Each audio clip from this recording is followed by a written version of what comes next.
Good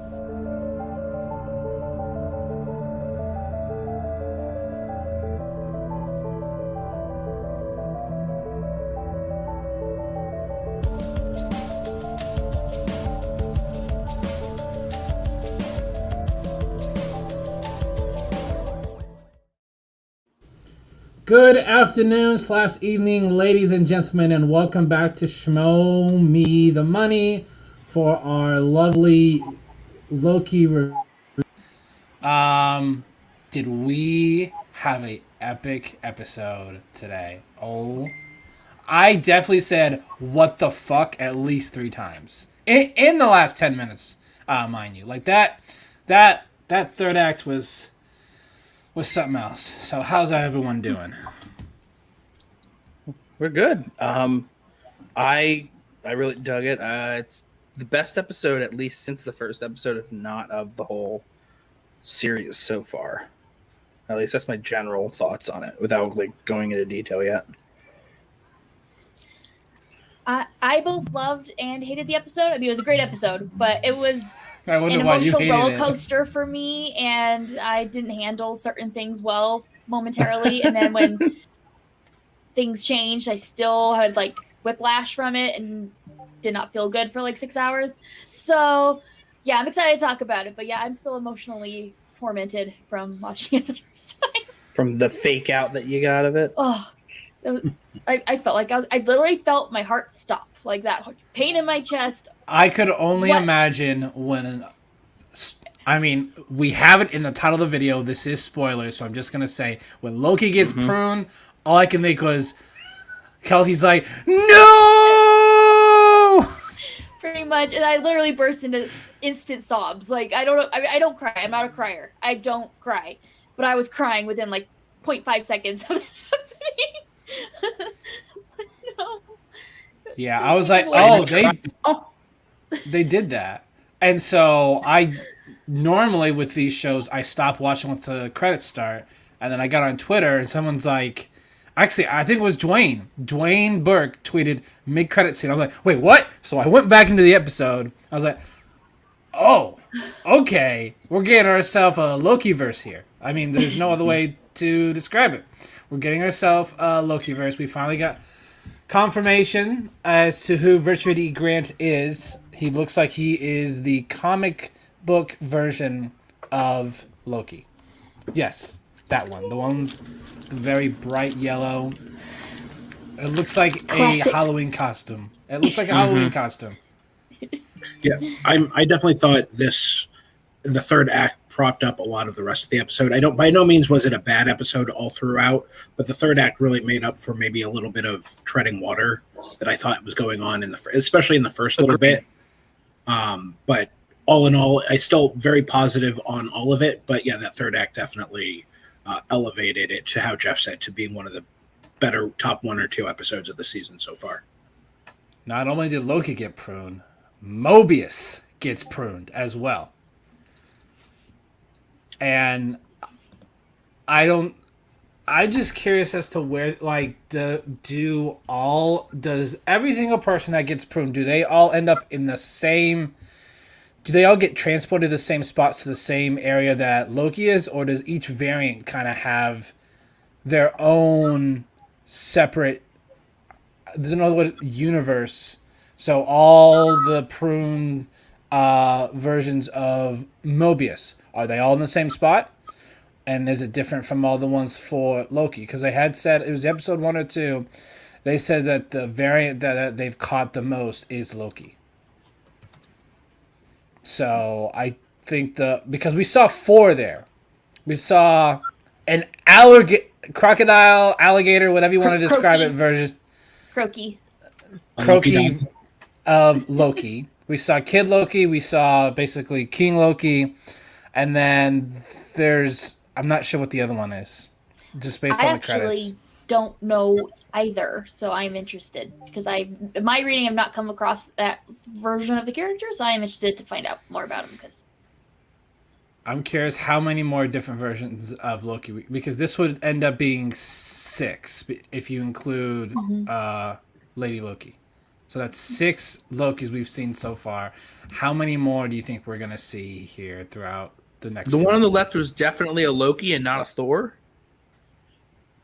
Yes. I don't know. I mean, it did not. He did not have any sort of his typical horn vestment, the crown or the headdress or the headband. But Wasn't sure if he was in the chat. So Monty, if you want to let us know who the one on the left was, the one that looks like it's a Loki version And a of hammer. Thor. Yeah, Thorky. Thorky. So, but no, that and the thing is, when he's lying down, you hear Richard E. Grant's voice. I'm like, that's Richard E. Grant. Yep. I'm like, that's Richard E. Grant. I And see then we Richard. see it, and he's in that bright yellow outfit. You're like, oh, shit's about to get just crazy. Like I said, the third act of this thing. So we were just, part right. Yeah. We did say that he was probably be some older version of Loki. Yeah, what older version is there?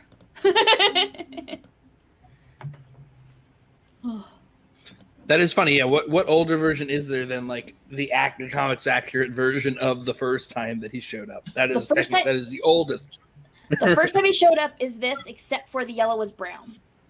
But otherwise it's almost exactly the same. So, and then he almost immediately turned to the classic golden green. So, yeah, that's Loki. That's the oldest classic version of Loki. So I guess just one person that I want to make sure we give some credit to before we gloss over it and get into kind of the meteor stuff is, and I apologize for butchering her name if she's by chance watching, Wunmi Mosaku, who plays. I don't remember her character's name offhand, but she's B15? B15. Thank you. I thought she had some really stellar moments in this episode, especially when she brings Sylvie back to the Roxanne Mart or Rocksmart. Yeah. Rocksmart. Thank you. And just like, what the fuck's going on here? I thought she had some very subtle but really powerful moments that I didn't want to make sure didn't get glossed over, especially with because there were some other really stellar performances in this episode. She didn't die, right? She just gets knocked out there, right? Yeah, she did not pruned. She didn't get pruned. Pruned, I guess. She didn't get pruned. She just got knocked out. At least one of those variants definitely died because Loki stabbed him through the chest with the. There was some stabbing going on. Some people did die. Yeah, die. Yep, die, like real die. But I mean, other than that, I do kind of agree with Dan a bit. Like the beginning of the episode, it felt a little odd. I guess with the TVA, the way it was structured in the show itself, like they were just able to they spend one episode with Sylvie and Loki getting to know each other more, and then the next episode, it's like I guess the TVA has already cleaned up the mess. And it's just like, okay, cool. That all happened off screen after it was such a huge disaster at the end of episode 2. And it's like that kind of bugged me a bit. That's like, they just kind of dropped that whole thing. As like, oh, don't worry. It was fixed off screen. And then I looked down for 2 seconds, at my phone. And then all of a sudden Loki was already picked back up. I guess him showing feelings towards himself, aka himself, I guess counted as a Nexus event in an area where a Nexus event can't occur. That's clever, but it happened so fast. Like I said, I looked down at my phone for a second. I look up and suddenly he's already back on the TVA. I'm like, what the fuck did I just miss? That's fair. Yeah. So there was it was a lot of certain things like that are all just cleaned up real quick. That kind of took me out of it a little bit. Just with the structure of how the story was told there. But I mean, I get it because everything after that was really good. The return of Lady Sif was funny to see. That was so that funny. Scene makes me so sad. Because the last time, funny and then it becomes sad.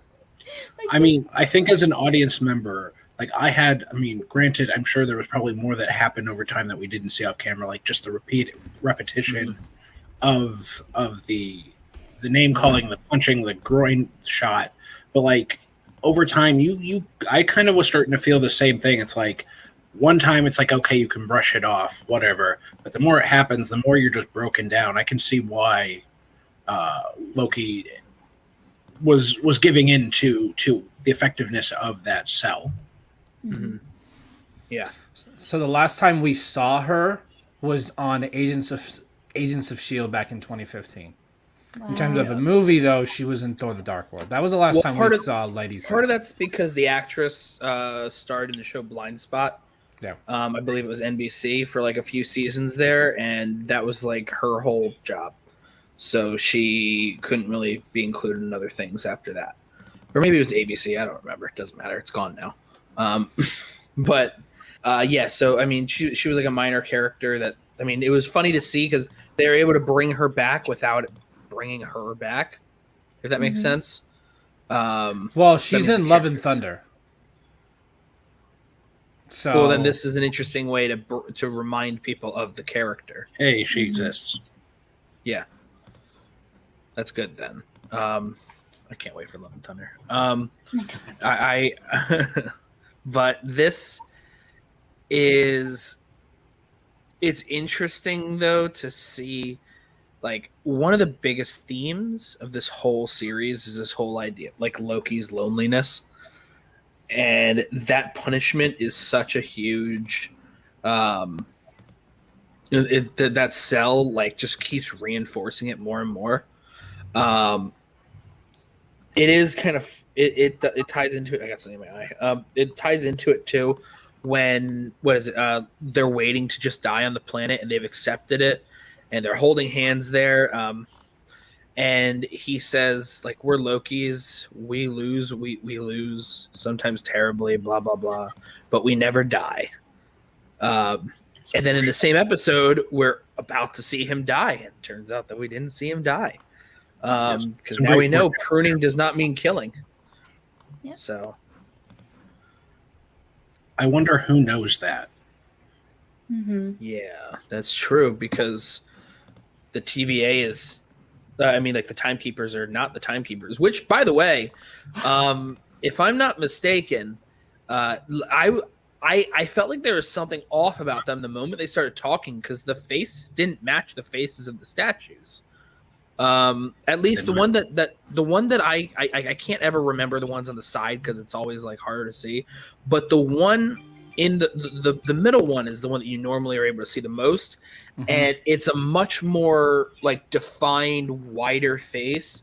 And the one that's the main talker of the three in the middle is such a much more narrow face too.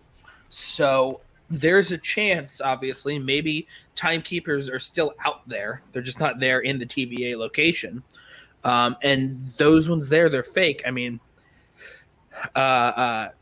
it was so weird because when they're talking, the CGI, I think, actually like didn't look super effective to me. Like I could tell it was CGI. And then the head fell. And that you pick it up, and suddenly it's a practical head that she's holding, and it might have had some CGI embellishment, but I'm like, you could have just had a really good practical head up there. But that's all talking about production value. That's not talking about the story. And again, that goes back to who knew they were androids. I think Renslayer now. I don't know. I don't know, because she brought them there. And she was so adamant about protecting them. I mean, maybe it was to protect the secret, but that's not how it came across to me. I think she's going to have some coming to Jesus moments here. I'm like, what is she actually fighting for? And again, Gugu Mbatha-Raw, I think another one who isn't getting the same notice as Tom Hiddleston or. Gugu's great always. She's always right. great. Like I know. I don't know how many people have seen it because it's only on Apple TV. The morning show with Jennifer Aniston, Reese Witherspoon, and stuff. It's a really solid series. I didn't expect to like it as much as I did, and she's in that first season, and she's really, really good in that first season. And like she's in that movie Beyond the Lights, where she's great. and she's just generally just a great actress. So it's good for more people to be able to see her, because she hopefully she has a long and fruitful career. I believe she'll probably have some sort of a come to Jesus moment as well. What you could tell, I'm wondering how much of what she's doing though is also like putting on a front, because when she happened to say, what was it, when Sylvie's like, do you even remember, or it's like, why, what was my nexus, and she's like, I don't even remember. It was so It was like, cold-blooded. I was like, oh, ooh, Yeah. harsh. Yeah, I don't know if that was her being harsh or if that was her putting on a front. So, but we got Pat here. There, oh, she knows. Renslayer definitely knows. I guess it's interesting. Like, okay, we take it two ways. One, she does know, which means that she's been protecting people from going to see them, and then she brought them down anyway to give judgment before pruning them. But it's odd, I guess, because why would she, if she was trying to hide people from seeing them, that they were fake or something, maybe, why would she ever bring specifically the Lokis to them? So maybe there's a specific reason for it, and we would learn that. There's a whole that in itself is a whole big can of worms of did she know and didn't she know, and also why would she bring them down if she did know? Yeah, I mean, it wouldn't surprise me if she did know. He's gone. PL Dan is gone. Sorry. No, damn it, Jake. But I think I'm more in the boat that she is such an acolyte to the cause that she maybe turned a blind eye to what's really going on. And again, if it turns out that she did know, wouldn't be the most shocking thing in the world. Wouldn't be the most shocking. I just want to see then why it was that she was okay revealing the Lokis of all people. I think we're gonna get her. I think we're gonna get a lot of her backstory in episode 5, because Sylvie's gonna want to know what exactly is going on. So we'll probably see a few of kind of how everything came to be with Renslayer, because I think she's directly working for whoever is running the TVA. Whether it is the timekeepers or just located somewhere else, and those were kind of fakes because it was easy to get to that elevator. Or if it's being run by what everyone theorizing is Kang. Yeah. So we'll see. I am upset. It's funny because I was more upset at Mobius being pruned than I was Loki. And it's because the show is called Loki, and it's about this version of Loki's character path. So in my head, with there still being 2 more episodes and a second season has been announced as being in development, he's fine. He's gonna be fine. In my head, something would happen. We also got the mid. We also well, no, got the I know mid-credit that. scene. Yeah, but I'm talking about as it's happening. As I'm You watching, you thought there was a MacGuffin or there was going to be some sort of. there was going to be something for him. When I saw that happen, I was like, ah, shit. I mean, that'll be able to boost certain like stories forward. But I didn't feel the same way about Mobius. Like, to me, I'm like, oh my god, is Mobius really gone? Because I think that Mobius and B-15 are like the real they're the people that I want to see more of. Like Sylvie, cool. Sylvie's interesting enough, but I kind of got everything I needed out of her in terms of her story already. Maybe she'll get catharsis from something. That's all. That's it in terms of like what else we need from her. Loki, it's a story. We've seen him in so much. I know that we're gonna see more of him, and it's gonna keep on going. So we'll be able to get more from that. Mobius, he could be gone now. It could just be a tragic thing that happened, and we don't get to see more of that. Hopefully, that's not. But in the moment, before we know what happens at pruning, I'm like, ah, shit, we lost Owen Wilson. He's like my favorite part of this whole thing. He had a line at the beginning that sounded a lot like his wow, but it wasn't the word wow. It was another word. I wish I would have written it down. Like, just the way that he said it, it sounded a lot like wow. one thing I liked about him was what was it? When they got in right before he was put in the time loop, the time cage, whatever the thing is. Yeah. And he's like, oh, what does he say to him? What does Loki say to him? It's like, oh, you're gonna call me mischievous or this or that, and then Mobius just goes, nah, you're just an asshole and a bad friend.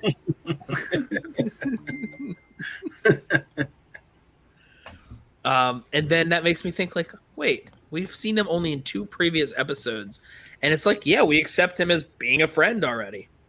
And I think a lot of that a lot of that is credit to just how likable Owen Wilson can be. And he's super likable here. So, Yeah. And we never get Loki, or we never get Owen Wilson with a mustache. So I'm fine with him keeping the mustache in other roles he gets in the future. Yeah. Another great Easter egg that we got here by Mobius was a line he said, "We've caught Kree, Titan, and vampires." Which, to me, vampires. I heard the vampire. I was like, "Oh, sweet!" I mean, because we got the announcement of Marshall Ali was going to be Blade. This is just another thing on top of it that vampires do indeed exist in the MCU. We don't just have Mahershala Ali as Blade. We also have Morbius.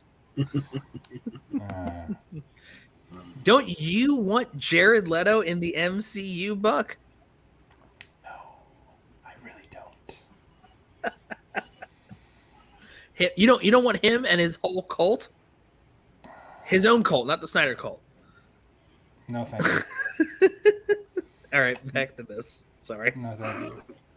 But no, I thought that was great there. That hopefully we'll get some more news about Blade coming soon. I don't think they said if it was going to be a movie or a TV show. They just said they didn't say anything. They just said announced. Oh, I'm assuming I bet it'll be a movie though, because they're not going to get Mahershala Ali and have for the sake of diversity as well, to just have that be thrown in after the legacy of the Blade movies, to just have that be a series and put that on Disney Plus. That's not going to be a Disney Plus show. And one can hope that they also make that rated R because it's Blade. Yeah. That would surprise me. Yeah. I think we'll get a very violent PG-13, but I think it'll still be muted some. Mm-hmm. It is Disney. I want Mahershala Ali to go into a club that has sprinklers that rain blood down upon him, and then he kills people. To actually, we don't need that. We already have that scene in the first Blade, and it's perfect. So back to Loki. Back to Loki. Back to Loki. But it was one of the best moments of acting from Tom Hiddleston in this episode was the moment that Mobius was actually pruned. Because that exact moment when it happened, like, you see in his eyes, he suddenly tears up right then and there. Because in his mind, like, he gives the same sort of face that he did to hearing that Sylvie was pruned as well. And that I thought was interesting because, like, Sylvie, it's like, oh yeah, of course he's having this emotional reaction because of Sylvie, because he just had this whole like connection with her somehow. But to Mobius that he just fucking met, like, that's cool. I like that. I like that a lot. Maybe he's not a bad friend. He's still an asshole though. Still an asshole. I mean, he's lucky. No, Tom, I thought was brilliant, and I mean, he's always brilliant, and I'm old wise, but especially this episode, like the whole scene when Mobius is like kind of sort of interrogating it, but he's like just seeing like he's like, oh my gosh, you narcissist, you were falling in love, like just look on Tom's face of this like defensive, but yet like not, and also confused and frustrated, and he's trying to articulate what he's going on, and he can't. And it was like a new side of Loki that I really liked seeing in this episode. So, like, flustered Loki. I don't feel like we've seen much of that. He definitely got mad when Mobius was like, "Yeah, she's dead." Like, he was. He was definitely he was angry about losing her. Yeah. I think that I don't know how I feel. I know that I'm like backing up to the beginning, but it's something that bugs me. I don't know how I feel about this Nexus event or not. This thing of like, oh, Loki suddenly has like potentially like romantic type feelings towards Sylvie. I mean, like it in a funny sort of way, like it's super Loki to fall in love with a version of yourself, but like at the same time, like you have this interesting different kind of version of Loki that's female, and the first thing you do is just try to like thrust in how to make them potentially a love interest. I like the idea that they've been trying to throw in that he's learning to love himself more because he doesn't really have love elsewhere at this point. But so I mean, maybe Sylvie is a version of him loving himself, but I don't really want it to be that version of loving himself. I want to say that I agree. Also, I kind of get in arguments with people that are about Loki falling in love with himself. Typical Loki, narcissistic Loki. Narcissists don't usually actually like themselves that much. It's more of like a way to cope with the fact that they don't like themselves. So for him to then, you know what I mean? So like, but that's a good point, is that maybe he's like, I like her. We're not like that. Like, I like her. She is a version of me. She seems pretty great. Like, we get along. She's funny and stuff like that. Maybe I'm not that bad because she's me. I don't want it to be romantic. I really don't. I want it to be more just like, almost not siblings, but just like a deep, like kind of like I said, self-love. Like, this is a version of me, and I care about this person because they care about me. I care about them. We want the best for us because we are one. You know, I don't want it to be romantic though. I saw that. What is it? I saw on Twitter someone had shared the Anakin Padme meme that's going around right now, where it's just like, it's like, oh yeah, it's like Loki and Sylvie are getting real close, and then it has Padme saying like, oh yeah, like siblings, right? See, I ship him with Mobius. Like, let's get weird with it. Let's have him. Yeah, sure. I mean, like, here's the deal: Disney allowed the barest bone, like the faintest version of dialogue that indicates that yes, Loki's bisexual. And then like Kate Herron goes out and tweets about how happy she is that she was able to make it canonical. Disney allowed it in a way that could in language that could still be cut out immediately. Disney is never going to allow any of that stuff to happen because their version of family fun is to make sure that Cruella can't smoke cigarettes. So they would never let this happen, unfortunately. And I mean, like, they should.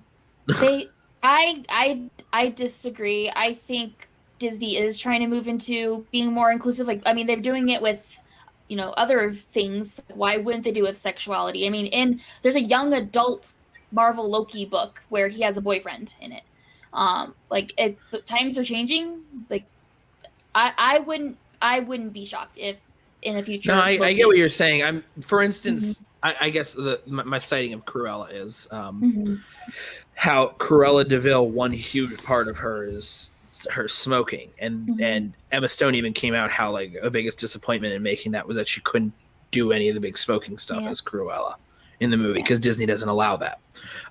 Disney has this string of characters that are like string of things. It's like, oh, the first character to officially be to be the first openly gay character in a movie of theirs, and then like it was LeFou.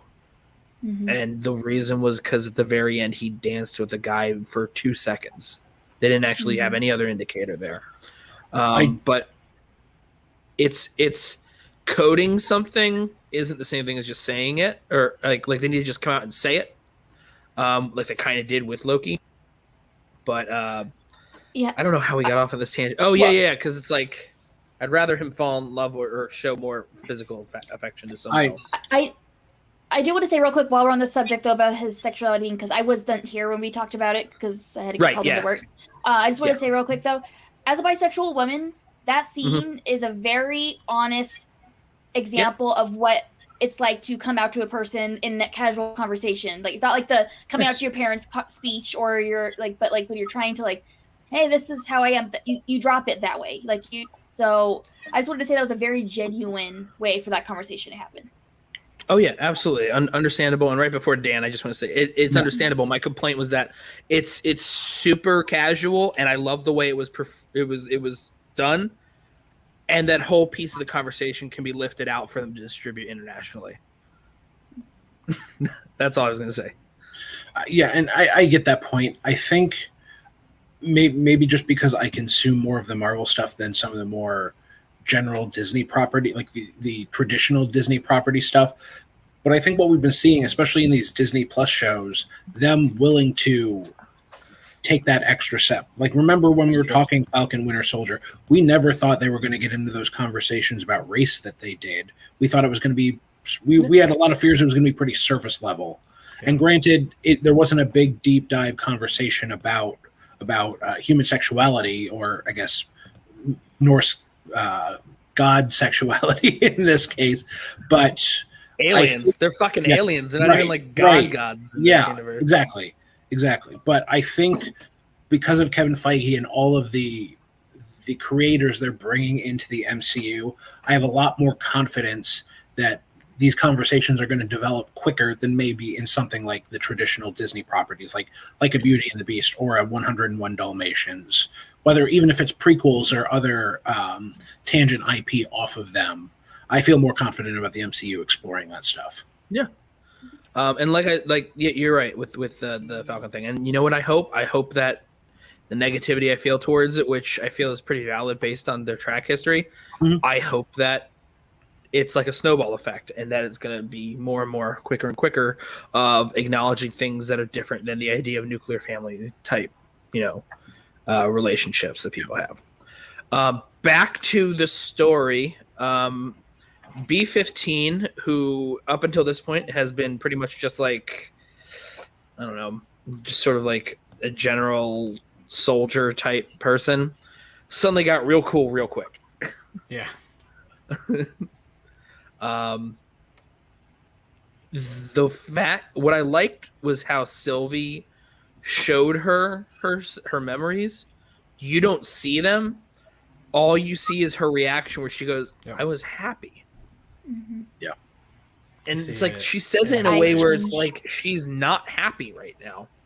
And that she's not happy at the TVA. She used to be happy, and that the TVA took her out of it. I don't know whether or not, I mean, by the way that they're pruning everything, if C20 is actually deceased or if being pruned labels you as deceased, because Sasha Lane is an up-and-coming actress who's been in a handful of things. She's very good in American Honey. Yeah. And she's, I don't know, I just don't see them casting her in this bit role that's used as a stepping stone for other plot points. It feels a bit like fridging to me. So I don't know if I'm using that term right. I think I'm using it correctly. I have some concerns just because there are 2 episodes left that might be the case. Because I mean, to be fair, I have no idea where the hell the show's going in a good way. Like I didn't know where it was going when it started. That's true. So I hope there's more involved because, like you said, she is a fantastic actress. But I have some concern just because there are 2 episodes left. Granted, there'll probably be an hour, but that's still not a ton of time, at least in Disney Plus world, with how bold they're going with the Loki story. This one was like 52 or 53, I think. Yeah. So it was 10 minutes longer than last week. I know it was a big complaint for a lot of people that like last week was like 42, 43. And everyone last week, oh, it's filler. After watching this one, No, I don't believe in when you have 2 characters or whatever that are you focus on them establishing and enhancing character dynamic is not the same thing as filler. All right, this isn't fucking Dragon Ball Z where they're trying to make the episodes in tandem with the actual manga coming out, and so they need to figure out how to fill up time so they have 6 episodes of them charging their blast. Like that's filler. All right, filler is half of all the biggest animes on Earth. So that's why Dragon Ball Z Kai is out there, so that way you don't have to worry about all that filler. Or Dragon Ball, oh man, whatever the. Now I'm just thinking of the Team 4-star version. But yeah, that's not filler.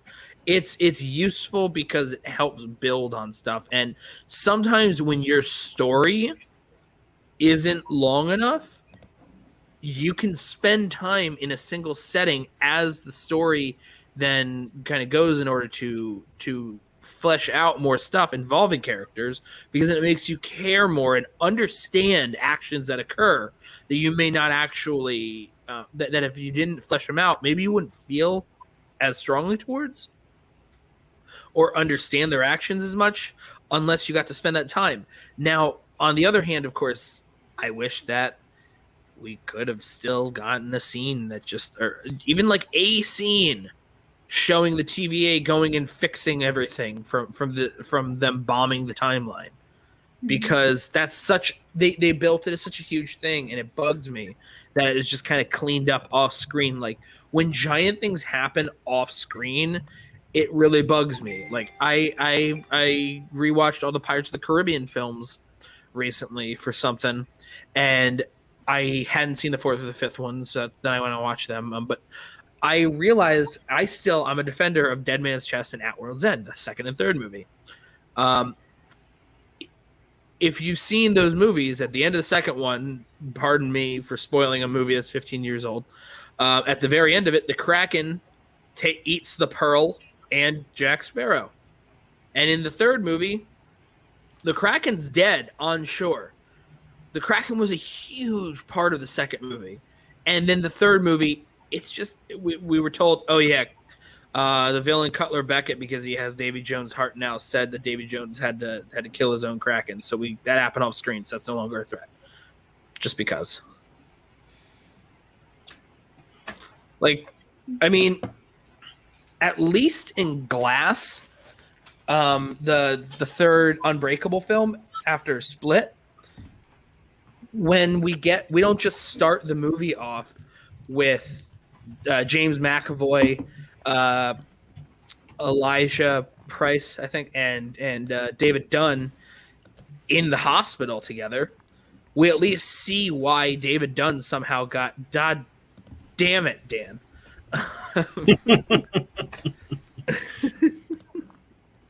Crack-a-lack. I will time you out. No, but I almost did. By the way, I almost did. At least in something like Glass, like, which is very divisive to a lot of people. At least in a movie like that, they take at least a scene to have to show what happens to get David Dunn to actually get put into the hospital in the start. You don't just start the movie there and be like, wait a minute, what happened? And that's kind of what happened here to me. Was there's something that's missing, and there's that scene missing that cleans up this huge thread. Mm-hmm. And that is my thread on the missing thread. Yeah, that makes sense. I get your point.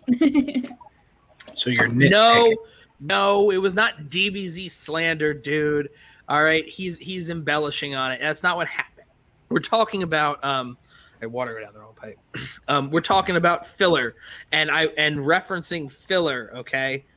And I use DBZ as an example, okay? DBZ is great, but there were times where it's like 6 episodes that it takes them to charge up a blast because they were trying to run their show concurrently with the manga when it was coming out. So it's just like a bunch of anime, okay? Jesus Christ. Maddie, I will time you out if you keep putting lies and slander in the chat. So back to Loki. One thing that Loki is doing that I think all the other 2 Disney Plus shows, Marvel Disney Plus shows, have done successfully so far, are just the conversations between two people. I think there have been a couple in the series so far that match some of the other ones, like you've had in WandaVision and Falcon Winter Soldier, because in the show you have room to breathe. Like the conversations between Loki and Sylvie, the whole "love is a dagger" conversation. You have the ones between. Sorry. You're good. He timed out, Matt. He timed out. The ones between Mobius and Renslayer, or between Loki and Mobius. I think there have been a lot of really interesting just one-on-one conversations. Like in this one, the one where Loki's like, "Yeah, you're a variant yourself. You've been plucked out of your own world. You weren't created here. You were someone else, and now you're stuck here." I thought was really just another one that I wanted to bring up. But in the line of Disney Plus Marvel shows, just the power of a conversation between two people. Absolutely. That's episodic television or episodic storytelling allows for you to take more time to be able to just sit with characters and talk. And I think that's really important in establishing and developing characters in a way that you can't do in a 2-hour runtime. Where in that 2-hour runtime, the first couple minutes are credits, and the last 10 minutes are also credits. So it's like even when you see a movie's 3 hours, maybe it's actually 2 hours and 40 minutes. Holy shit, Matt! You have multiple accounts. We're gonna fucking go, aren't we? Oh my god! Let's dance. Let's dance. So another thing that I don't know if anyone noticed it, but in the mid-credit scene, you can see a partial destruction of the Avengers Tower on the right-hand side.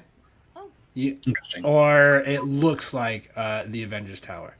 I'll have to go back and look. Oh god, you timed out Sean too. You have a trigger finger for timeouts. Yeah, but it's always to the same people. It's different. This is different. It's the same people, and also Matt now. Let's stay focused. So Loki. Another thing that I noticed when I was watching it, when Mobius takes Renslayer's time pad, if you look very closely, the date says 2050. So I think that's around the time of when the show is currently going on, is the year 2050. Interesting. I mean, 2050. Yeah, that's interesting. I didn't see that. It's very hard to see. The only reason I saw it is I was watching another YouTuber, and they pointed it out. Then I went back and watched it, and I paused it right there. So I was like, "Oh, yeah." interesting." You know what's funny? When it comes to this show, it's still hard to predict. All right, what the hell is going to happen next? If there are multiple Lokis just sitting there, standing right there, knowing, ready when he wakes up, I guess that must be an area where at least other Lokis all go. Mm-hmm. And then that means that maybe these Lokis haven't been able to figure out how to get out of there. So I'm wondering, is he going to help them get out of it? Is this, to bring it back, is this like the Davy Jones locker of the TVA, where it's like this a different kind of prison that you're stuck in? A little dimension. Yeah. So I'm very interested to see what happens next. So a tiny part of me. I mean, I think the Sif prison was great. A tiny part of me wish it was they brought Mark Ruffalo back and it was just him getting smacked on the ground over and over again too. But that would have been funny. That is nitpicking. Yeah. My thing is back to the place they go when they are pruned. We see those one Lokis, we've seen in the trailer, President Loki, stuff like that. So who knows who is in that world dimension, whatever it is. Yeah. Are we how many versions of Loki are we going to see? Are we only really going to see the ones that we've seen now, or yeah. So I'm excited because there's so many variations of him that I'm excited to see. Yeah. Yeah, and it makes me wonder, like, I want to know is everyone pruned? Do they all go to the same post-apocalyptic world type of thing, or is it each variant has their own? or at least each person and their variants. Yeah, Yeah. that's So, definitely a like, big you have all the question one mark. for Loki, Mobius, because we do know that everyone that works at the TVA is a variant. It is interesting. Last week, our good friend Pat from the Montyverse, he brought up in his show on the Montyverse, Throg, which I believe that's the I guess Thor frog. Thor the frog. Thor frog, literally Thor frog. I couldn't even and then this time we have like an alligator Loki. Croaky. Croaky. So, like, who knows if Throg will show up? But it's like that was pretty funny to be able to do that and like have it come back. Yeah, I know you can do it all day, man. How do you have so many accounts? Jesus, dude. Geoff just can't account for them all. He probably created like a second one because he couldn't remember the login for the first one, so he just kept them now. Yeah. Oh man, you're so mischievous, like Loki. I'm very curious to see what they're going to do next week. I really hope that Richard E. Grant is as perfect of an older type of Loki as I believe he could be, because as I've said every other week, Richard E. Grant is great. He's great. So, yeah. I don't know. I don't really have a whole lot more to add to it for this one. I just have like 7 emails. Why don't you at least open up each one of those email accounts on different computers or devices to give us extra views, dude? I don't think he has enough devices for that. I'm joking. Kelsey, being that you had the strong emotional reaction, any thoughts about where it'd end up as settled? Okay, so like I said, strong emotional reaction, having to watch the trauma of the love of my life dying in front of my eyes. But to the point where I did not pay attention to the post-credit scene. I am like sitting there freaking out, and next I look up, I'm like, oh, he's there. Oh my God, he's alive. And then I just like blanked and not even pay attention to what was happening. So I went back and rewound it. I'm like, oh, look, Loki's. Because I totally missed that the first time. But I'm interested to definitely see what happens. I think he's definitely going to get out. I wouldn't have been shocked, like you said, like, oh, he's got another season coming. Oh, there's 2 other episodes. Of course, he was coming back. I could have honestly seen it. Would have been Marvel's way. Be like, okay, Tom is, stepping down from being Loki. We're going to have Sylvie be the Loki character in future Marvel properties. This is her launching point. So, I didn't think that was going to happen, but I didn't think it was not possible of happening. Right. So I legit felt the emotions of him being snatched away from me. It was very painful, but do we want a explanation as to what her Nexus event was, or do we just want them to kind of just keep moving forward? Because it's never really explained what triggered her Nexus event, what triggered the TVA of picking her up. Like, do we want an explanation as to, was it something she did, or was it the fact that she was born a female? And that Loki's always supposed to be male. That is interesting. How all the other Loki variants once again are still all male. So it could be that she happens to be female. But like, if that's the case, why would they? If the variance was being born a female and then they redo it, why have her grow up enough before doing it? Why not just having it be a baby? Unless that's the whole. Would you go back in time to kill baby Hitler? And a lot of people are like, I don't know, it's a baby. Just wait till it's an adolescent. Yeah. Then you're killing a child. Oh God. So, yeah, she's been on the run for a very long time. We saw how young she was and how badass she was, but just taking the time pad from Renslayer, by the way, when she was a hunter, which I believe it was something 23. I don't remember what the letter was, but I'm positive it was 23. So I think Renslayer definitely does not like Sylvie. Yeah. I'm interested. I want to see more about what's going on with Renslayer as well. But like I don't know. I feel like that's really it. It's a lot of it's just like what the hell's going on with the timekeepers. Hopefully we find out more. What does Renslayer actually know? Hopefully we'll find that out. Loki, he's gonna get out of there. I feel like he'll be fine. I don't really care as much about that one because that feels inevitable. Mobius, I want to make sure Mobius is okay and that we see him again and him because he's my favorite. So Gotta see him on a jet ski. yeah, I also agree with Sean there about the wanting to know about what the hell her Nexus event was. Like, I mean, at the same time, I bet it's she was just playing with toys. She was playing with toys when they came and picked her up. So yeah, I bet it was something super minor, or maybe it could have even been that remote. Like Renslayer could also know that everyone is in fact a variant. And she could have been kidnapping her to erase her mind and turn her into another soldier as just one variant version of Loki. Like it could have been that, and then she happened to be too smart for her and got out of there. Could have been that. But yeah. What are you excited for next week?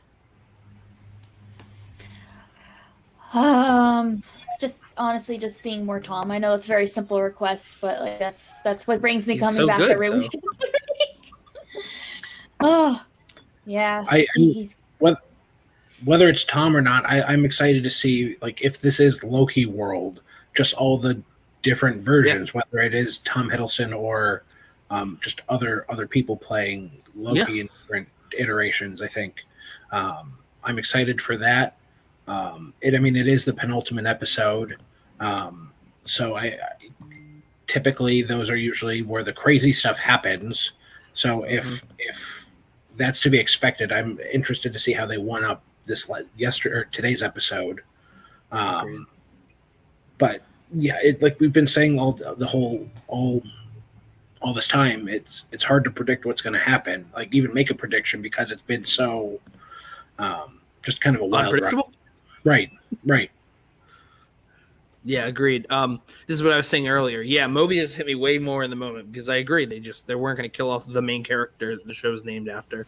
I mean, that'd be interesting if they did, and then Loki is in fact Sylvie or someone else moving forward.